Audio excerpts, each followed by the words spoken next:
Bonjour et bonsoir, ça dépend les heures que vous nous suivez. Bienvenue, Naba fidèle abonné à Congo Liberté Télévision, votre humble serviteur, président Moustapha, autrement dit, caporal, yaba communicateur, n'a pas de caporal, mais généraux bazali.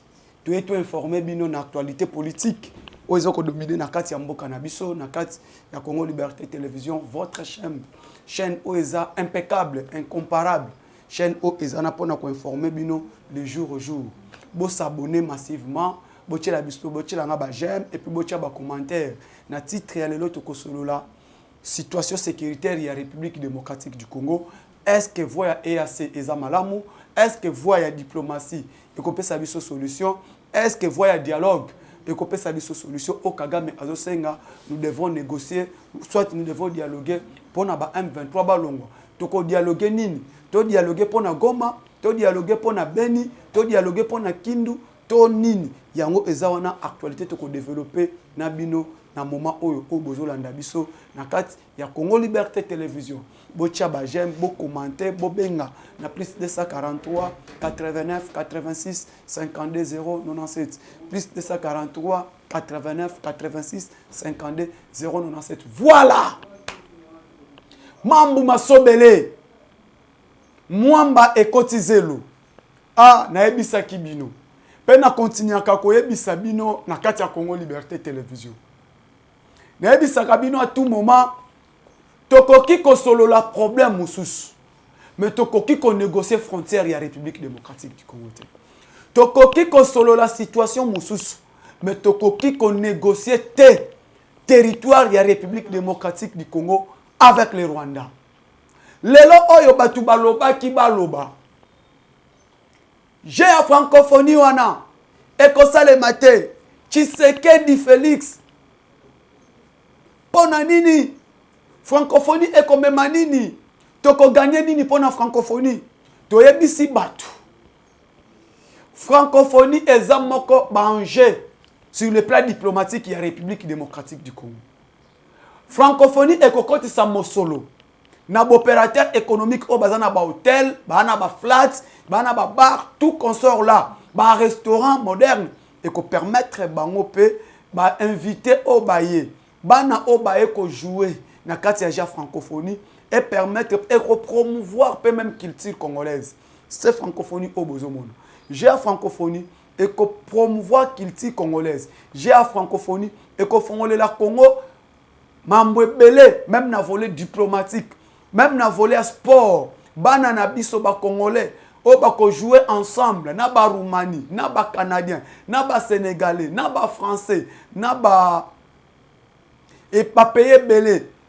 O ba ko sangana na kati ya francophonie, o to ko sangana bango, ba marocain, ba algérien, o to zana bango na kati ya sommet ya franco, na ja francophonie o na 9e G et ko permettre ba congolais pe o to zo ko jouer, ba sportif na biso, ba la ki sa ba talent, ba joueur na biso, ba la ki sa ba talent, ba basketteur na biso congolais, ba la ki sa ba talent vis-à-vis ya ben invité oyo baye ndenge tozo sangana na bango ensemble na kati ya 9e G francophonie. Lelo o Congo to tongi bas Totongi ba stade na biso to moderniser yango grâce à la francophonie. Le stade de Marty est rétabli grâce à la francophonie. 20 mains est rétabli grâce à la francophonie. Palais Sport ya basket et tongami avec 25 000 places assises. C'est grâce à quoi j'ai la francophonie et que ça ba devise ebele. Ba devise on peut et ko ya peut pour promouvoir l'économie ya mboka na biso. Par rapport ya ba paya o bazoya er tozo sangana na bango bazo jouer jeu ensemble et que peut ça peut ba contrat ebele à nos sportifs congolais, nos judokas, nos boxeurs, nos joueurs au bazo sangana ensemble na kati ya ko promouvoir jeu ya francophonie. Moment Otozali Bandeko Paul Kagame azobanga Tshisekedi Fachi Beton bakisela emu kwantombolo na minute il fait trembler tout le monde.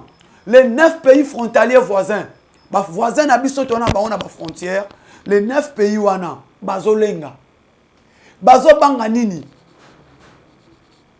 na ebisa kibino pe na ebisa kabino okita omata Fachi n'acceptera jamais voir un dialogue avec les Rwandais. Rwanda azosenga to dialoguer. Rwanda azosenga ko négocier. Négocier quoi, mes chers Congolais? Rwanda tolobaki ba M23 ba existaka te. Les M23 ce sont les CNDP. Bolandi lobi na prosa Mwanga Chuchu. Mwanga Chuchu alobi azwaki appui ya James Kabare. Mwanga Chuchu babengaki pa James Kabare po ake ko intégrer M23. Alinga kosa biso bosani ke toyebi ke M23 yango wana ka CNDP Mwanga Chuchu. Batu bayebi ke CNDP yango wana kaka RCD Goma ya Ruberwa. Batu bayebi ke M23 yango wana kaka AFDEL. Parce que AFDEL ba paré na bongo zalaki ba Rwandais. AFDEL bazwaka soutien ya Rwanda pour bakota na RDC. Y compris Moïse Katumbi azalaka na AFDEL. Y compris Moïse Katumbi azalaka na CNDP na RCD Goma ya Ruberwa. Parce que bango bakoti na 1+4. 1+4 baye 2006 nda komi gouverneur ya Katanga. Batu bakanisi tobosa ni histoire. L'histoire du Congo sera écrite par les Congolais nous-mêmes. Olelo oba Congolais, bande konanga yo bolandakanga, nous devons nous prendre en charge pour libérer notre pays. Nous devons demander au président Félix Tosengaye, le Congo faut avoir indépendance économique. Si les Congo ne sont pas indépendants sur le plan économique, parce que tous dépendre kaka na biloko uta libanda mboka. Lelo oyo Moïse Katumbi ake kon ba sangani na M23 ba sangani na Kagame toyebi yango kangu bakangi Salomo soki ke vrai que ensemble ba yebi soki ensemble eza ba Congolais ba yebi sabiso Moïse Katumbi ayebi sabiso Salomo Kalonda bakangi. Pourquoi? Moïse Katumbi nous informe. On a arrêté Salomon Escadela. Qu'est-ce que Salomon a fait? À part les armes. Atteinte à la sécurité de l'État. Bazoko collaborer na ba M23. Bazoko collaborer na Kagame. Bazoko collaborer na James Kabarebe. Na Ebisa Kibino. John Numbi. À côté ensemble à Moïse Katumbi. John Numbi a intégré l'ensemble de Moïse Katumbi. Or, l'ensemble de Moïse Katumbi, c'est les Rwandais. L'ensemble de Moïse Katumbi, c'est l'Ouganda. Hier, je vous ai dit, Bazo préparait plan de transition dans l'Union européenne. C'était le 28. Lélo. Il faut pas présenter plan de transition dans les États-Unis. Bazo apparaît dans va promouvoir. Et une minute, on a Sabino, urgemment. Bazo Lukasikoyo, le col a estimité. Faut pas bombarder Kadima. Là, je vous informe, ma diaspora. Kope Kominini va assassiner Denis Kadima. Donc, titre le lot, ensemble, y compris Kabila, y compris Kagame, bah comme il a plan le col Tshisekedi a boy ko dialoguer na M23, bah ça l'effort électoral ça les maté. Le col sa francophonie, bah esimbité, bah bomba Kadima, bah assassiner Kadima de babomi Chéribe. Plan ensemble comme wana. Prédat de la CENI a zana insécurité. Donc on devait maintenant protéger les prédats de la CENI et les prédats de la Cour constitutionnelle. Plan est comme wana. Il faut assassiner Denis Kadima et assassiner les prédats de la Cour constitutionnelle. Babo mabango. Cop na bango ce que comme wana. Plan ya dialogue Tshisekedi aboyi na Barwande. Plan ya négociation aboyi. Plan ya konsolana opposant aboyi. Ce qu'on dit il faut tout ça là. Il faut quelqu'un maintenant. Parce que ba mekina Chéribin, ba bomi Chéribin pour ba lobanini c'est francophonie ayate ba invité de marque au Félix a bengi si ba yate na plan ya francophonie. Ba invité tout chef de l'État invité ba yate. Nini photo ça là. Photo boma. Ba ndimi ko faire partir Chéribin. Bango moko ba boma ki Chéribin. Lokola esimbité. Les Congolais nous sommes veillés. Bon, quand on était à la bâtonne, on a francophonie. Allez voir, Angoumé Zanibana la francophonie. Pour vous dire que Tshisekedi n'est pas quelqu'un d'autre. Tshisekedi, c'est un Congolais, de père et de mère.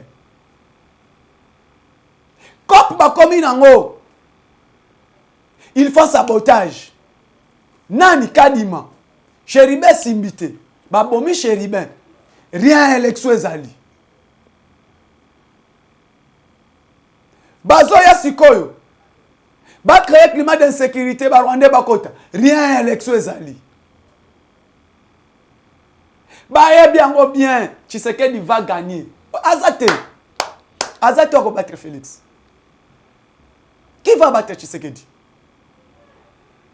Nani? Biso ba Congolais. Lelo ba ke funda Bitakwira. Na cour de cassation. Bande ko boye bisanga nani? France. Azo funda Bitakwira na cour de cassation oya biso. Pourquoi? Oh Bitakwira alobi mabe contre les Rwandais. Oh! Mais Bitakwira a dit clair. Les Banyarwanda baza bato tokoki kosolola na bango te. Quand vous prenez les Kenyans, les Ougandais, les Burundais, les Tanzaniens, tous ces gens-là sont des Banyarwanda. Les Éthiopiens sont des Banyarwanda. Somalie sont des Banyarwanda. Ce qu'on dit surtout que solana Banyarwanda tokozwa nini. Les Rwandais ne sont pas nos frères.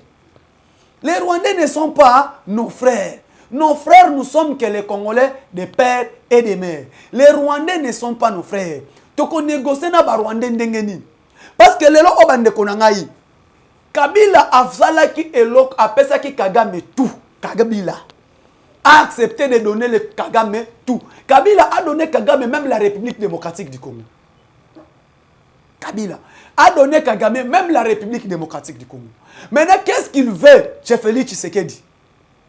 Balingini, Kabila pesa ki bango tout pendant 18 ans. Apesi bango Est, Kagame a géré Est pendant 18 ans. Les Banyarwanda bakoti na armée. Les Banyarwanda bakoti na ba institution nyonso tout, bakoti na Kabila. Les Banyarwanda bakoti na Est na Kabila. Bakoti ba yako luka ba ADF na ba RDF, ba FDLR. Est-ce que bazwaki ba FDLR? Tangu Kagame azolo bakle, mon pouvoir est menacé parce qu'il y a des FDLR en République démocratique du Congo. Tolobi Boye. Kagame demande aux Congolais de négocier avec les M23 qui ne sont pas des Congolais. Nous, on puisse négocier avec les M23 qui ne sont pas des Congolais. Quand est-ce que lui va accepter de négocier avec les FDLR? Parce que les M23 ne sont pas des Congolais, donc on négocie na bango nini. Qu'est-ce que nous allons négocier avec les M23? Les Congos, Goma, Beni, Ituri, que nous allons négocier avec eux. Lui doit d'abord accepter de négocier avec les FDLR. Parce que les M23 ne sont pas des Congolais, les M23 sont des Rwandais. Donc les M23 sont des Rwandais, les FDLR sont des Rwandais. Les lois alors que bisoto que ba réfugiés congolais bazana Rwanda, bazala wapi? Il n'y a aucun réfugié congolais au Rwanda. Il n'y a aucun réfugié congolais au Rwanda. Il n'y a que les réfugiés rwandais qui sont au Congo. Il y a les Banyarwanda qui se sont réfugiés en République démocratique du Congo. Mais pour dire qu'il y a des réfugiés congolais au Rwanda, les réfugiés congolais au Rwanda n'existaient pas. Il n'y a aucun réfugié congolais au Rwanda. N'existait pas. Les Banyamulenge, il y a au Congo. Il y a qui comme Rwandais. Il y a qui comme réfugiés. Il y a l'hospitalité congolaise.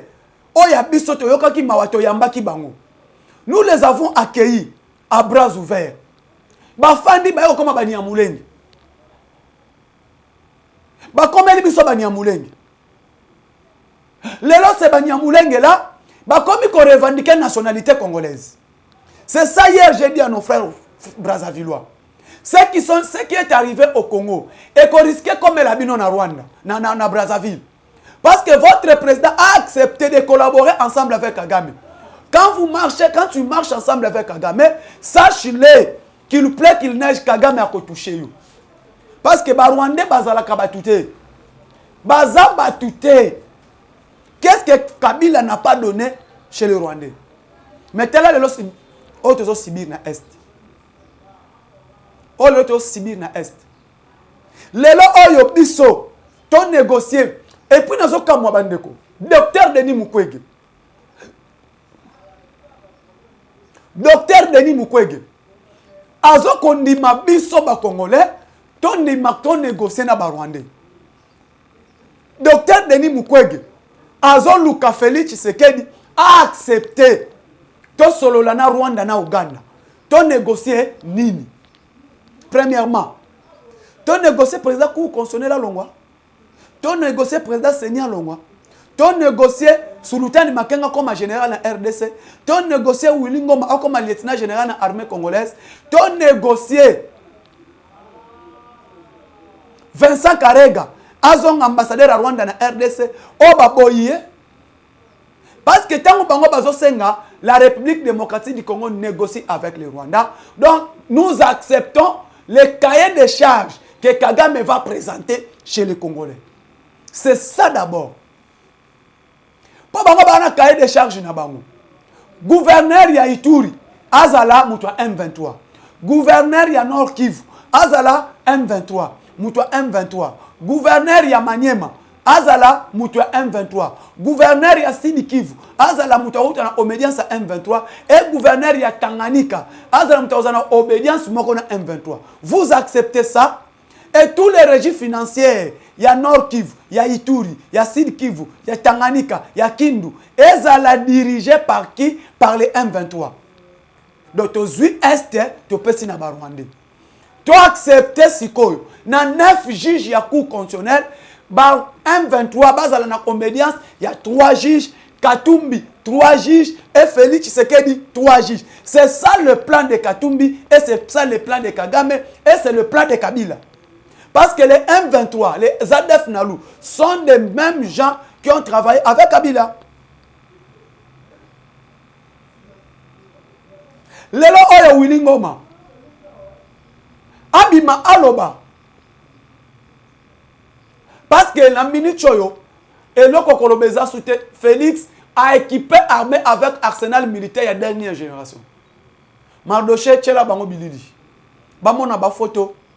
Oyo oyo, bomoni, ma photo au bozomona. C'est l'arsenal militaire au Félix Assombi. Bomoni Bilili Binomoko. Bomoni Bilili. Yaba soda na biso. O facha présenté. Yango moni facha tomboki.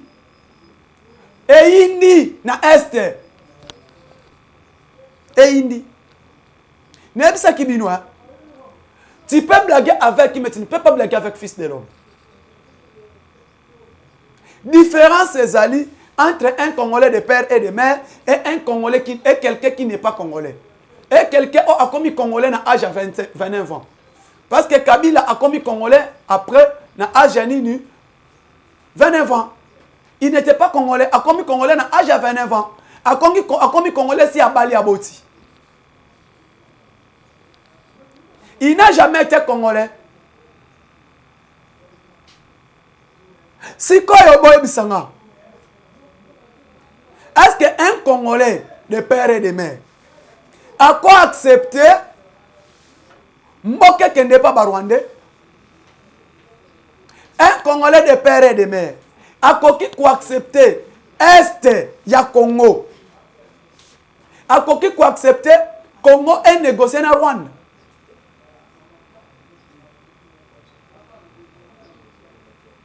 Congolais de père et de mère, a coquille quoi accepter Nord Kivu et comme à Rwanda. Problème na biso bande kotoanango, c'est la pire et Matuchi. Kagame, c'est un sanguinaire. Kagame, c'est titulaire na Est et Afrique. Kagame a bomi biso 12 millions de Congolais. Na lobi combat ya Russie na Ukraine. Bakoufi 1 million te. Mais médias internationaux tout est l'obéli yango. Russie na Ukraine. Bakoufi moins d'1 million. Médias internationaux tout. RFI, France 24, Euronews, New York Times, tout. BBC Afrique, tout. Bazolobé la problème ya Russie na Ukraine. Mais comment c'est possible? Les mêmes problèmes qui se passent dans Russie na Ukraine, c'est les mêmes problèmes qui se passent en République démocratique du Congo avec le Rwanda. Parce que Rwanda cherche tout. Il y a quoi envahir le territoire congolais. Rwanda cherche tout. De piller la République démocratique du Congo pour s'enrichir. Aucun média international parle de ça. Aujourd'hui, j'ai la francophonie et média international, tout le monde TV5. À quel moment ministre de la communication? TV5, à quel moment premier ministre? Euronews, Voix de l'Amérique, Voix VO Afrique, Deutsche Welle. tous les médias internationaux sont mobilisés pour la francophonie. Mais pendant l'Est du Congo est agressé, il n'y a aucun média français qui parle de ça. Aucun média français qui parle qu'on puisse sanctionner le Rwanda. À quoi bon de continuer à collaborer avec eux? Mushikiwabo a été média international, tout le monde parle que non, l'absence du secrétaire général de la francophonie. Est-ce que nous avons fait l'appel à Mushikiwabo? Est-ce que nous avons appelé Mushikiwabo? Un Rwandais a lancé la francophonie à côté de Félix Tshisekedi Tshilombo. Un Rwanda, un assassin, parce que c'est le ministre des Affaires étrangères à Kagame. Quand est-ce que Mushikiwabo a l'oba que Kagame laissait de faire tout ce qu'il faut au Congo? Abandonner ça, quitter sa arme. Quand est-ce que Mushikiwabo, qui est secrétaire général à l'OIF, Organisation internationale de la francophonie, il a déjà plaidé, il a déjà demandé les sanctions pour Kagame? À quoi ça là? Si on a lancé la francophonie, nini, bisoto boyi. Félix Tshisekedi, félicitations. D'abord, Mushikiwabo, son pays, le Rwanda, n'est pas membre de la francophonie. Rwanda, comment c'est possible que quelqu'un qui parle anglais a géré Bisso comme secrétaire général de la francophonie? Place où on est qui a Bisso Congolais, Kabila n'a pas voulu. Pourquoi Alina qui place qui n'est pas Bandekonae? Place qui n'est pas Nabango. Lelo oyo lelo. Na félicité de Nikadima. Depuis la candidature, ils ont une empreinte digitale. Bon déposer na bino, mais la présidence basée na empreinte digitale. Oyo kola qui sa côté au utana boka na bino. Katumbi, Bokodoka. Quand il demande, ton pays négocie avec le Rwanda. C'est que osons soutenir l'empire du mal. Depuis quand au Mona, Oyoka opposition nini, le pays est agressé. Il fallait de libérer le Congo. Il fallait de demander au président de la République. Bino nyo sobo sangisa ba force na bino. Toko sala nini pour te libérer Congo. Mais tout le monde, Tshisekedi a échoué. Tshisekedi a échoué. Papa. Tshisekedi va échouer. Bozomi yeba tetan tozolo ba que Tshisekedi va échouer. Ce n'est pas Tshisekedi. C'est nous les Congolais qui vont échouer. Tshisekedi na yebisa kabino ana moi na te. Ozo tanga na école primaire. Moi na tanga na gratuité de l'enseignement. Félix ana moi na soit na première primaire. C'est nous. Destin à Congo et Zabisomoko. Raison pour laquelle j'ai demandé. Lumumba a dit l'histoire du Congo sera écrite par les Congolais eux-mêmes. Et Mouzé a dit ne jamais trahi le Congo. Tshisekedi alors il faut sauvegarder le territoire national. Même la dernière énergie, le Congo reste indivisible. Parole à Mobutu. Le Congo reste uni et indivisible. Bako divisa kabisote. Bakoti Banyarwanda, Bakotaki, Baleki Babon, Bazui Minduki, Bakufi, na ebisaki bino, Bakokufa na Congo tokunda na Rwanda. Le Banyarwanda o Bakuti, Bakotaki, Bameki kokota na Nirangong, Bazui Minduki, Bakufi, Lelo oboye bayango. Ndenge Bakufi, Matanga na Rwanda. Bakufi plus de 30, hein? Plus de 30 ni à Rwanda. Na territoire à Nirangongo. Bakufi. Moment nazo bisabino, le bawazalendo, bamatisa ki minduki. Bawazalendo, bamatisi baye mabe. Bawazalendo baye mabe. Bamati makasi. FARDC lobby a bouclé toutes les frontières na biso na est. FARDC bamatisi minduki. Nebi sarabino bandeko nanga botika balongo balela. Le Rwanda plaît. Rwanda aleli soka leki soka ke Lukasasu parce que Fachi alobi na ko négocier toko solola te toko jokanante. Ndo moni Sasu ateki 11 000 hectares. A libérer ba Rwanda ba ya bafanda. Botika Sasu ba Rwanda bafanda. Kagame ayebi yango. Félix Tshisekedi n'acceptera jamais le voie de dialogue na Kagame. Ako acceptera jamais voie en négociation na Museveni na Kagame. Il ne va pas accepter ça. Raison pour laquelle bomoni bango nyonso tout. Kop na bango ezanini. Kop na bango kaka este. Kop na bango kaka este. Sikona minute choyo tozwi ba armée dernière ba minduka dernière génération bino moko boyoki rencontre ya Jean-Pierre Bemba mwana mboka na ministre affaires étrangères RIS ya ministre affaires étrangères ya fédération RIS balobi congolais nyonso to okende Russie visa za sous-souté pas de visa avec la Russie et le Congo parlons les visa deuxièmement d'abord coopération militaire oyo Lumumba tika bazongisi yango minduka Russie ezokota RDC tolobi nyonso botika SATA 4 SATA 5 na RDC Poutine pesa biso SATA 4 SATA 5 SATA 6 tobeta ngo tanya tozikisa Rwanda do Rwanda yeba yango ndenge kaka chef d'état-major général alobaki toza suna moment ya défensif te c'est trop tolembi to c'est trop processus ya Nairobi, processus ya Rwanda, processus ya Burundi, processus ya Union africaine, processus ya WAP, Abu Pia, Otoyokani processus etikali moko, c'est les armes qui vont nous séparer. Nous n'allons pas accepter de négocier avec les Banyarwanda. Chef d'état-major général Bakisele Kombo Chiwewe, Delta Force, Chick Norris, Yemoka Jean-Claude Van Damme. Alobi, comme processus Union Sotoke et Simbité, maintenant, c'est les armes qui vont parler. Rwanda a un arsenal militaire à Malungata. Mais le problème n'est que nous, notre armée, est qui infiltrée. Mais Bango armée, est infiltrée. Il a préparé de déstabiliser la République démocratique du Congo pendant 21 ans. Kagame. Kagame a accepté de déstabiliser la République démocratique du Congo pendant 21 ans. Il a réussi son pari. Maintenant, le moment est commis que Congo a zong sa souveraineté naie. Et c'est ce qu'il faut moi na mboka aya.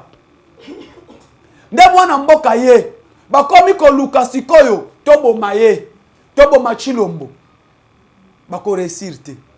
Ba komi o Luka, moyen nyo surtout ba abattre Chilombo et Simbité. Toza na problème mon côté. Katumbi reste italien.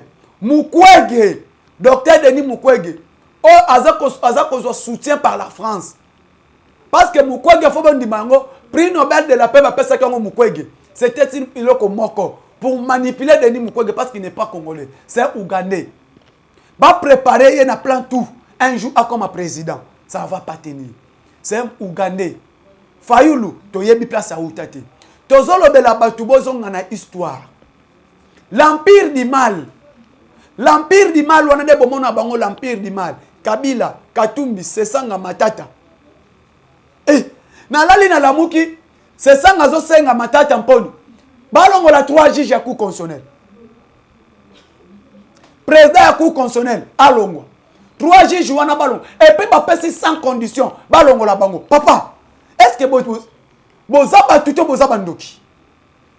3 juges ya cour constitutionnel, balongo la bango na problème nini? Oh non, faut balongwa, papa. Est-ce que Bobby loi organique portant fonctionnement à la Cour constitutionnelle? La Cour constitutionnelle est composée de 9 juges. Donc 3. Bazalaka nommé na compte la présidence de la République. Présidence de la République. On n'a pas dit présidence de la République, c'est la présidence de la République. Félix Tshisekedi a nommé 3 juges dans la Cour constitutionnelle. Azakana 3 juges. 3 juges. Bah, on a parlé maintenant, Sénat, Basangani, Babimisi, 3 juges. Là où il y a la majorité. Les 3 autres juges, bah, où on a conseil supérieur, il y a magistrature. Basangani, Basali, sélection, Babimisi, 3 juges. N'est pas 9 juges composant la Cour constitutionnelle. C'est que yo Matata Tamponyo, yo Sesanga, yo Fayulu, yo Moïse Katumbi. Et bon, que les 3 juges de la Cour constitutionnelle faut tomber. Et bon, il y a présidence, il y a Cour constitutionnelle. Tout le conseil supérieur de la magistrature, tous les 3 juges, il y a parlement. Matata Tamponyo aux députés national. Pardon. Fayulu aux députés national. Sesanga aux députés national. Erbo Kendaka Kuna. Bon, voter 3 juges. Il y a la majorité qui prime. Prenez votre idée en main sur l'Assemblée nationale. Mais c'est déjà trop tard. Quand vous parlez que non, Balongo au bazan conseil supérieur magistrature. C'est que vous n'avez pas magistrat. Voilà la dictature où vous nous amenez. Un dictateur avéré comme Matata Tamponyo. La mouka ya mwanat, banda kanga la mouka. Abloka. dynamique de l'opposition banda bloqué yango alinga kolongwate lelo au même moment je vous dis ce qui est vrai. Voilà ce qu'ils ont allé préparer avec les plans des Ouganda et des Rwanda. Quelqu'un qu'on appelle Alain Dos et Mo Ibrahim. Baké va proposer bon longola ku constitution Congo que président ça la deux mandats deux ans ba longola ba tia mususu. Pourquoi les plans du Rwanda, les plans de l'empire du mal. L'empire du mal. Tu quoi accepter qu'à jamais ba projet na bino tout. Qu'il plaît qu'il neige. Katumbi n'a jamais été congolais. Katumbi c'est un Rwandais. Katumbi c'est un Italien, pardon. Katumbi il est italien. Fayoulou camerounais. C'est Sanga burundais. Matata Amponio rwandais. Ba comme la kibiso out. Ba qui comme président Betidia rwandais na RDC. Ba comme la biso ba congolais. Ba qui comme bokola ba ngombe. Ba comme ça la pêche na Congo. Le lo ba comme ba congolais. Mon cher, fini la récréation, Rwanda baziki, ba M23 ba kufi.